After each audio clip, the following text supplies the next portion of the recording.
Hi friends, Akilan organic products. நம்ம இன்றைக்கி வந்துட்டு என்ன பார்க்க போகிறோம் அப்படின்னோம்னா, முடக்கத்தான் சூப் பார்க்க போகிறோம், பிரண்டை சூப் பார்க்க போகிறோம், கீரை சூப் வந்து பார்க்க போகிறோம். இப்போ பிரண்டையில் வந்துட்டு என்னென்ன யூசேஜ்னால், எலும்புகள் ரொம்ப வலுப்படுத்துது இந்த பவுடர். குடல் புண் வந்து ஆறுறதுக்கு யூஸாக இருக்குது. ஜாயிண்ட் பெயின் குறைக்கிறதுக்கு யூஸ்ஃபுல்லாக இருக்குது இந்த சூப்பு பவுடர். முடக்கத்தான் சூப் வந்து மூட்டு வலி அதிகமாக இருக்குதுன்னு சொல்கிறவங்க எல்லாத்துக்குமே இந்த பவுடர் வந்து யூஸ் பண்ணலாம். அப்புறம் முருங்கைக்கீரை சூப்பு வந்துட்டு இரத்த அளவை வந்து கட்டுப்படுத்துது. தூக்கமின்மை, உடலில் உள்ள கெட்ட நீரை வந்து வெளிப்படுத்துது.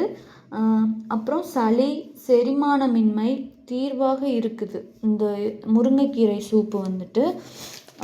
இது வந்து எப்படி யூஸ் பண்ணணும் அப்படின்னோம்னா, 1 டம்ளர் தண்ணியில் ஒரு ஸ்பூன் போட்டு நல்லா கொதித்ததுக்கப்புறம் நம்ம இந்த சூப்பை வந்து நம்ம குடித்தோன்னா அவ்வளோ பெனிஃபிட் கிடைக்கிது. Thank you friends.